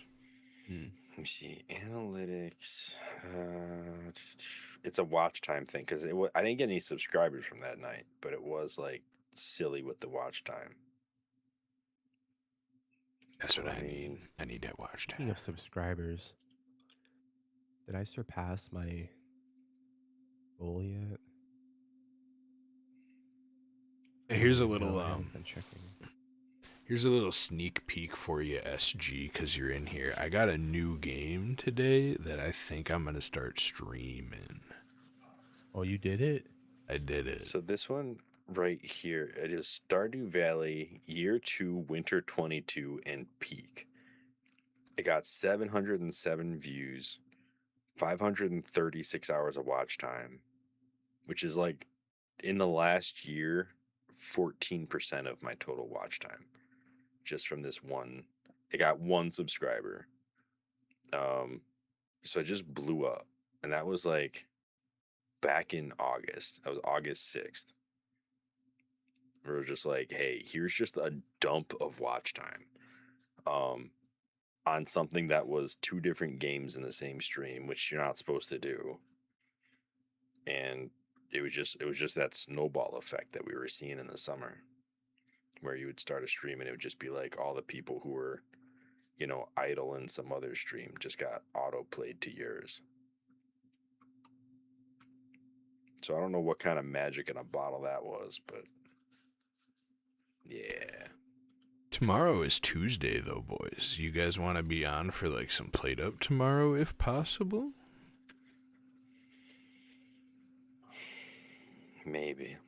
I mean, at least like tentatively say, hopefully, like we want to. Whether it happens or not might be a different thing, but like we want to. Yeah. I'd be down for that. I am You trying don't to do a know about shieldless run in me. Ocarina, but I won't be home until 11 o'clock tomorrow, so I mean, you normally start earlier, so you could definitely do like some Ocarina and then swap over if Mayo I is could down. definitely knock out Dodongos without a shield, no problem.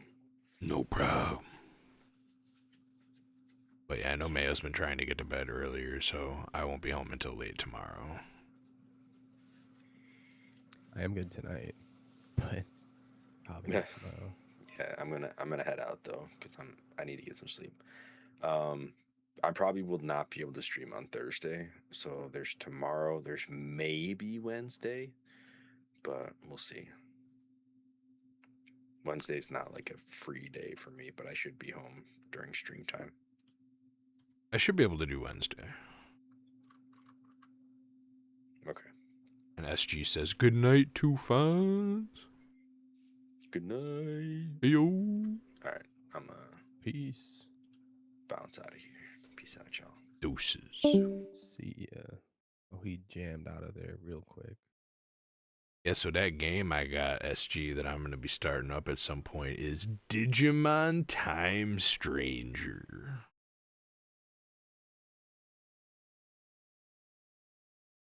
You're talking to a longtime Digimon fan. I never played Digimon World 1 because it's not really my cup of tea, but I played World 2 and World 3 a lot when I was a kid. I've seen basically every Digimon series that has ever come out, so I'm quite looking forward to this game. I'm excited too. I don't know when I'm actually going to start it, but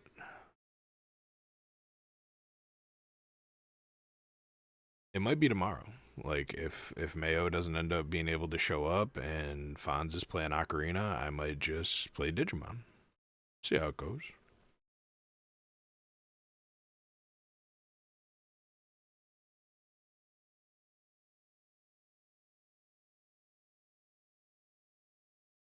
You gotta let me know how that joint is. I will. I shall. Don't know when I'll ever actually pick it up. Probably be like years from now, but or unless it ever comes on Xbox. But I'd like to. I haven't played a Digimon game in. Oh, it's been since like 2010, something way back then. I don't remember which one it was. I was gonna say, It was for which the one did you PS2. play? PS2. I think it was for the PS2. Couldn't have been Digimon PS3. World 4. Was it Cyber Sleuth? Bro, I don't remember. It was literally like 15 years ago. I don't even remember what system it was for. It could have been for a handheld. It could have been for the PlayStation 2. I feel like it was for PS2, but now I might be just misremembering that with like some other monster game. I don't think I played any Digimon games on the PS. No, I did play one on PS2. That was Digimon World 4. That one was not good. Unfortunately. I don't think I played any on 3, and then 4 is when Cyber Sleuth came out. Cyber Sleuth is pretty good, I'm not gonna lie. I mean, Cyber Sleuth, as it kept coming out, like they put out a Vita version of it back in the day. They put it out for multiple systems, including, PC, PS4, Xbox, and every time they dropped a new version, it made like a good amount more money, and that's what funded Digimon Survive and this game. Because Digimon Survive, I don't think really did the best. Which is fair because it was a light novel mixed with a turn-based strategy, which is a very strange combo, and even stranger for Digimon because Digimon ain't never done either of those ever in a game, and they're like, let's put them both together. It's like, wait, what? So I would stay away from Digimon Survive unless you like light novel video games and strategy games. If you like both of those genres, it might be a hit for you. It's just not my cup of tea. But Time Stranger is in it. No, I don't. Actually, maybe I know nothing about it, so it could be. But Time Stranger's like the return to classic RPG that there hasn't been one since like 2011 or 14 when Cyber Sleuth came out. Unless you like, there's Cyber Sleuth Hacker's Memory, which is like a second game based off that. But it's been almost or a little over a decade since there's been like a real Digimon RPG, and this one has gotten a lot of like Steam has very positive reviews for it. It's got a lot of good things being said about it. All the bad stuff is basically just revolving around the fact that it's a $70 game and they're still trying to get DLC for it. Like they're trying to get you to spend more money. So there's a lot of negativity around that. There's even like I heard that someone playing it on the PS5. There's an NPC that'll straight up be like, "I'll take you to the PlayStation store so you can spend your money." And they're like, "This is egregious. I spent $70 on this game, and there's an NPC telling me to give them more money." And I'm like, "Yeah, that is a little." But when it comes to the actual gameplay, everyone's like, "Yeah, it's good. It's got like a 50-hour story or something, so that's really cool." Digimon games usually have a pretty long story. It's fully voice acted, except for side stories, and your main character is one of the silent main characters, but all the main story cutscenes are fully voice acted, which is beyond what Zelda and Pokemon even do. I mean, Nintendo doesn't do too much with voices outside of Waha! They did more voices in a game like Link Between Worlds where you have Felda saying like "Hey" in cutscenes than they do today. Yeah. I would love full voice acting in more Zelda games, SG. I think that'd be really sick. I mean, I guess they did have some voice acting in like the cutscenes of Breath of the Wild and Tears of the Kingdom, so there was some voice acting, but it was far from what I would call a game with full voice acting. Even though most of the cutscenes are voice acted, there's not that many cutscenes, so it's tough to call that like fully voice acted. They I could don't have know. done they could have done like just even little NPC interactions where you get the text box to come up and just actually had them completely talk to you. Yeah, even just some of like the more main side quests. Like some stuff for Robbie in Tears of the Kingdom could have had a Robbie voice actor. Like, come on, really? Coulda, shoulda, woulda. But they had the best voice actor ever though. They had the Korak guy that shakes his maracas. I can't remember his name. Hestus or Hestus, wasn't it? Hestu. Yeah, that sounds right. Hestus.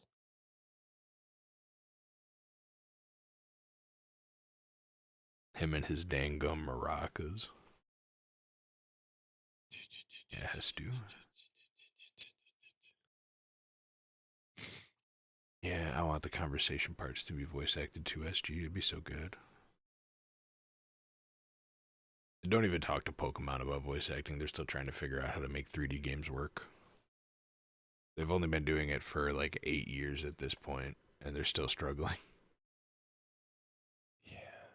Don't worry. Highest grossing entertainment IP in the entire world can't figure out how to make a 3D game, let alone voice acting. We're getting a Zelda movie before Zelda voice acting in game. Yeah, in large amount, anyways. Yeah. Yeah.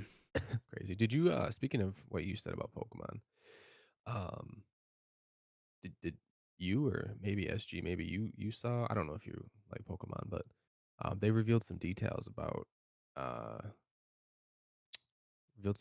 about the Wind new and Pokemon Wave. game. Yeah, where it actually seemed pretty interesting. It's a and I don't look, this is what I heard. Do with what you will because Nintendo is not the best programmers, but it's apparently a procedurally generated island that you play on, and the starter Pokemon is not like a pick 3. Apparently, it's a pick 1, and it's just a procedurally generated Pokemon based on like I think some certain variables, and you can do things like dive and explore the island, and everyone's island is different apparently, and that's what I've heard. I don't know. Yeah. much more about that, but I thought it was interesting that Pokemon's attempting a procedurally generated game. No, that's cool. I mean, all that stuff on paper sounds great. In actual like movement, I question how it's going to turn out just because of the quality of Game Freak's games recently. But if somehow they could pull it out and actually make an optimized game, that sounds like it's a great idea. Yeah, the execution exactly, SG, is the concern. The programming, the optimization, and the execution. Because, I mean, even Scarlet and Violet could have been amazing. Like, on paper, that sounded great, and then the optimization was bad. They reduced the amount of Pokemon in the world. When they say open world, they didn't tell you a lot of it was empty. They, like, held your hand by showing you the entire map and every single city on it already as soon as you get the map. Like, things like that you wouldn't even consider. You'd be like, of course I'm going to discover the map as I play the game. Nah, here's the whole map. You know where everything is. Every Pokemon is already on there. Well, every, like, main one. It's like decisions like that are what makes me, like, question Pokemon. They're so handholdy anymore, when the originals that came out were the exact opposite. And like, you had 5-year-olds beating, like I was 5 years old, beating Pokemon Red, Blue, and Yellow, and they didn't hold your hand at all. You had to like go back 2 towns and cut a random bush to find a cave to get to the rest of the game. And they didn't tell you at all how to get there, but you figure it out. And nowadays it's so dumbed down. It's like, here's the whole map right for you right there. I don't know. It just seems like such a weird choice. Yeah, that does honestly seem like a really weird choice. Yeah, what are you gonna do? Yeah. Can't do nothing to Nintendo. Nah, except just not buy their system. Which is what we did. Ayo, get them out of here. Get them out of here. Get them out of here. Get them out of It here. sucks. It sucks too. Is like I really enjoy Nintendo products. Um, not as much recently as before, but I still think that they make some good games. Like I would have bought if I had a Switch 2 and they were actually a good company, I would have bought Kirby Air Riders. I love Kirby games, but sadly I just don't want to. I agree. I think the developers at Nintendo are phenomenal, and I love the developers at Nintendo, but man, the executives just are making all the wrong choices. And unfortunately, when you give money to a company to support it, you have to give the money directly to those executives. I can't be like, I'll buy a Switch 2, but I want all the money to go to the good people at Nintendo. Nah, it's got to go to those bad people at the top, and then they choose what to do with it, like make more anti-consumer stuff and take more lawsuits and do more patents. And it's like, I'm not going to support that. I'm just not. No. But of course, there's just no avenue to give the money to the people at the company you want to. I want to keep it away from the executives, the businessmen that took over Nintendo. No, we want to give it to the gamers, the people that know the gamers. Like what Iwata was. Iwata was an amazing president of Nintendo for so long, and now these 2 businessmen that came in are just Miss those days.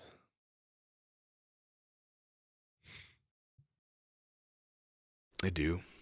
But at least I can still like load up, a Link Between Worlds and still have fun with what was created in those days.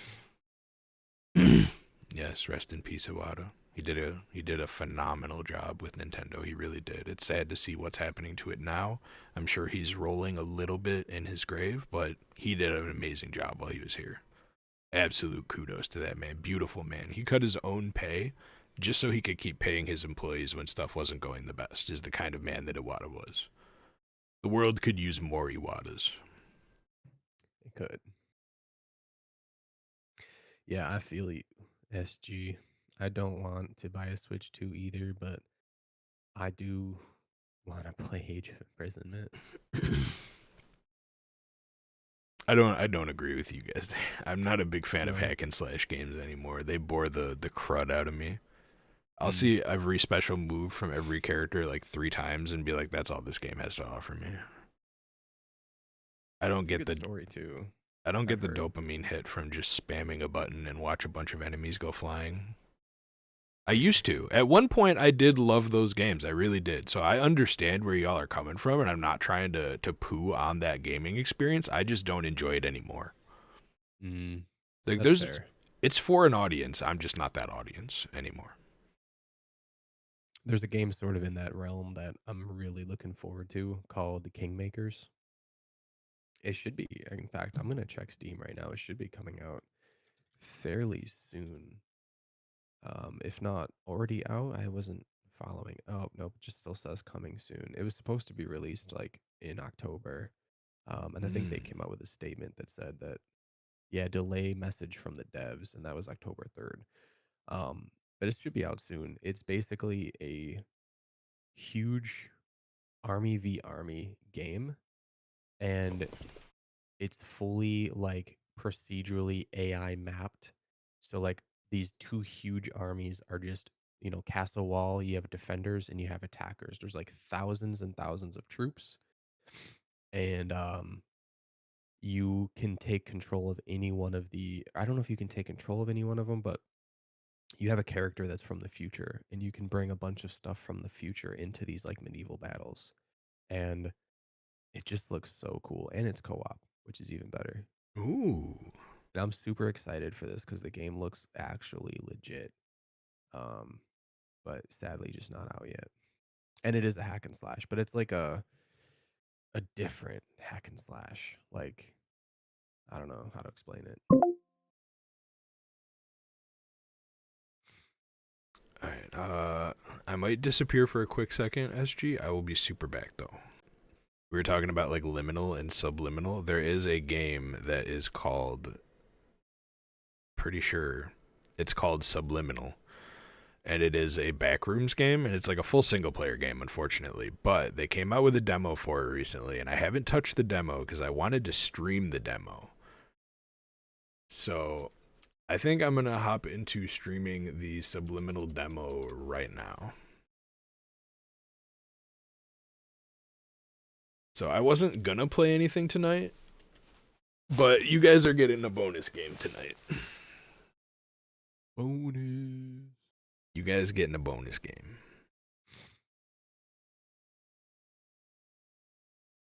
Thank you for taking me off the camera. I didn't concede to being put on camera. I didn't sign no waiver. You just appearing on my screen is automatically signing the waiver, you know. It's like those apps where it's like the next time you launch this app, you're agreeing to everything we want you to agree to. I'm like, I don't know if that's how that works, but I guess if you say so, it is. Yeah. Back in the day, they used to when you would download an app that needed like access to like your photos and files and music and sound, they used to be like individually asking you, and now it's just like, hey, we need to do a bunch of stuff on your phone to make this app work. Can we do it? It's like what is that stuff though?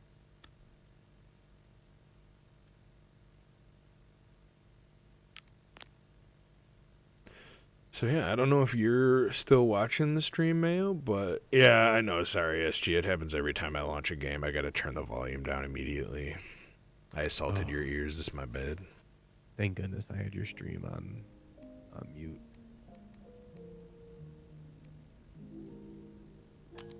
Oh wait, hold on. Don't begin yet. How do I go back? Back is not escape. Hold on. Ah, what did I press? F11? I did. I F11'd it. Alright, hopefully I can still change the settings in here. I want to make sure that we're at like 1440p and all that.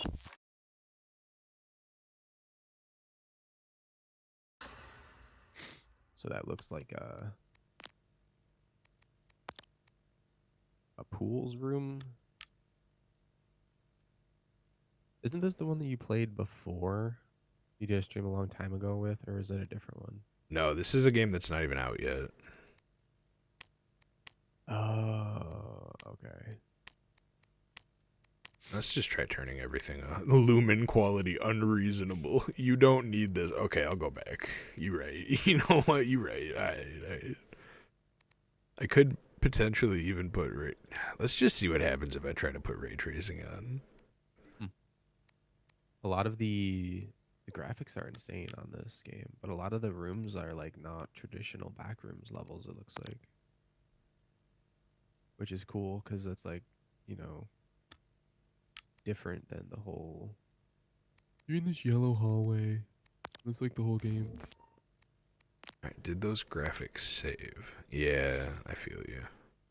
They did not save. How do I save them? Oh, you gotta hit the apply button. That would be a good idea there, me. You know what? We're going full unreasonable. It's fine. We're gonna do it. We're just gonna be uber unreasonable. Go FXAA, go full screen, apply. Wow, the graphics are actually up so high I'm getting under 60 FPS with my rig. Alright, maybe not unreasonable. Maybe we don't need everything to be unreasonable. I could also probably just keep all that and turn off ray tracing too, but... Alright, 162, that'll do it. I imagine you're feeling a tad disoriented, uncertain possibly, like a sock that's lost its pair in the dryer of existence. But not to worry, this is perfectly normal. To start, your name is Caleb, and this you're gonna go vast void of bouncing? nothingness that we're currently floating in is your mind. It's not always empty, of course. I'm in my We're brain. just doing a bit of maintenance at the moment. And actually, that's precisely why you're... Are you subliminally in your brain? I was actually just watching I see TV. you've centered your attention on our childhood basement. This is a great start, but not exactly what we're looking for. Our memories here, and their corresponding feelings of loneliness, anxiety, and soul-crushing guilt, are rather inconvenient. So, while I find a way to properly reorient onto our designated path, please find a way to occupy yourself. I'll be back momentarily.